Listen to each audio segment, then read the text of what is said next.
और वहां से महज 5 किलोमीटर दूर राजकीय प्राथमिक विद्यालय गरडा में प्रधानाध्यापक हूं। अपने बच्चों को पत्र लिखना सिखा रहा था। आपके यहां भी कक्षा 8 में 7 में जो बालक होंगे, वो 7-8 के बालकों को हिंदी में अपने पिता को पत्र लिखना सिखाया जाता है कि पत्र कैसे लिखते हैं। मैं एक दिन कक्षा 5 के बालकों को अपने पिता को पत्र लिखना सिखा रहा था। यकायक एक कक्षा 1 की बालिका मेरे पास आती है, गुरुजी मुझे भी अपने पिता को पत्र लिखना है। मैंने कहा बेटा क्यों, क्या जरूरत है तुम्हें अपने पिता को पत्र लिखने की?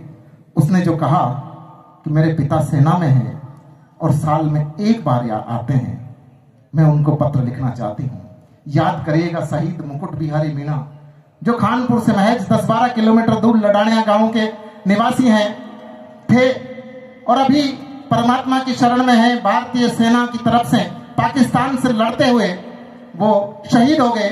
उनकी 6-7 साल की बेटी छोटी सी आरो को याद करना शहीद हेमराज मीणा के छोटे बेटे विशाल को, कि किस प्रकार एक बेटा अपने पिता को पत्र लिखता है। मेरी कविता खड़ी होती है कि पापा पिछली बार दिलाया था गुब्बारा फूट गया है।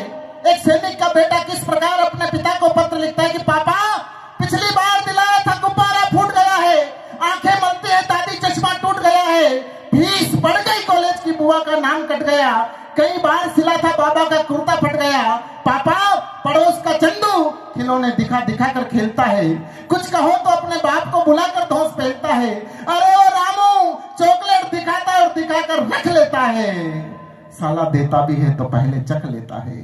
तमाम दुख और गम हम पी रहे हैं क्योंकि पापा देश के लिए जी रहे हैं, क्योंकि पापा देश के लिए जी रहे हैं, क्योंकि पापा देश के लिए जी रहे हैं।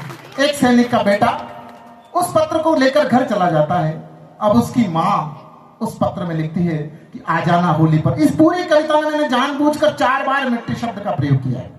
और मिट्टी शब्द का प्रयोग इसलिए किया है, मिट्टी एक सैनिक का मान होती है, मिट्टी एक सैनिक का मान होती है, मिट्टी एक सैनिक का सम्मान होती है, मिट्टी एक सैनिक की पहचान होती है।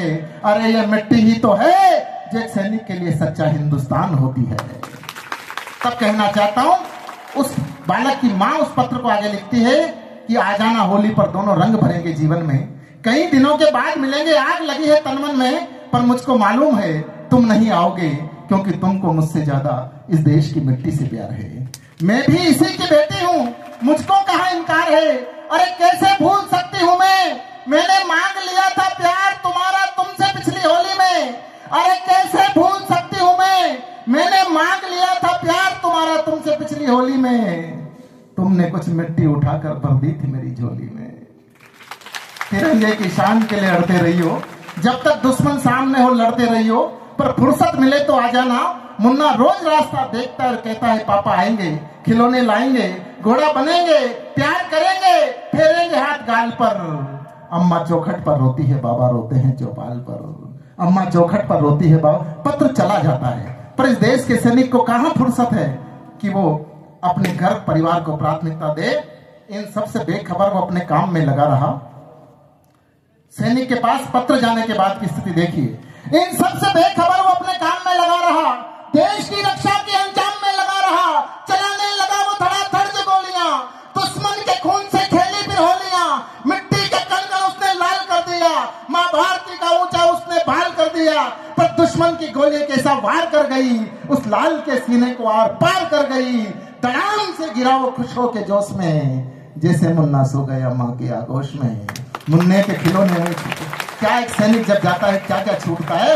इन सबसे बेखबर वो अपने काम में लगा रहा, देश की रक्षा के अंजाम में लगा रहा, चलाने लगा वो धड़ाधड़ से गोलियां, दुश्मन के खून से खेली फिर होलियां, मिट्टी का कण कण उसने लाल कर दिया, मां भारती का ऊंचा उसने भाल कर दिया, पर दुश्मन की गोली कैसा वार कर गई, उस लाल के सीने को आर पार कर गई।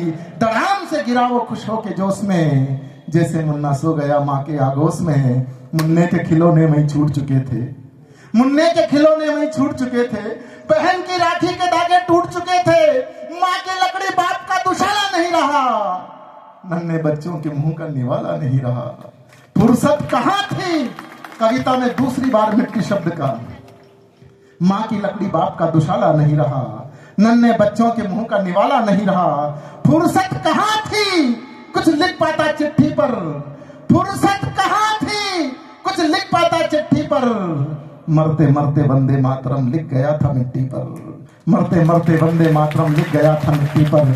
और आप लोगों ने, सांगोद के लोगों से इसलिए कह रहा हूं, हम सबका दुर्भाग्य माने या सौभाग्य माने, हम सब ने शहीदों की शहादत की शव यात्राएं देखी है, किस प्रकार शहीदों को लाते हैं। हम सब ने देखा है, तिरंगे में लाया गया सब उसका लपेट कर, तिरंगे में लाया गया सब उसका लपेट कर, एक तरफ रख दी और खुशियां समेट कर, वर्दी और बत्तियों से घर भर गया। इन सब को देखा तो मुन्ना डर गया, मां भारती के जयकारे आंखों में खून था, जिंदा थे लोग और सब में जुनून था। अरे साहब, जब एक सैनिक की सब यात्रा आती है, 25,000 50,000 लोग जिंदाबाद मुर्दाबाद करते आते हैं।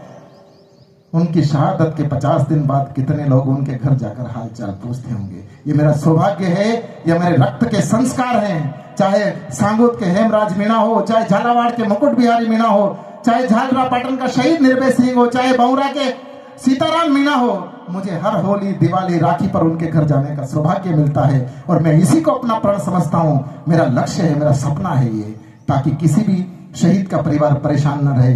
तिरंगे में लाया गया सब उसका लपेट कर, तिरंगे में लाया गया सब उसका लपेट कर, एक तरफ रखती हो खुशियां समेट कर, वर्दी और बत्तियों से घर भर गया। इन सबको देखा तो मुन्ना डर गया, मां भारती के जयकारे आंखों में खून था, जिंदा थे लोगों सब में जुनून था। गांव रोया, शहर रोया, शमशान रोया था, अरे उस दिन तो पूरा हिंदुस्तान रोया था।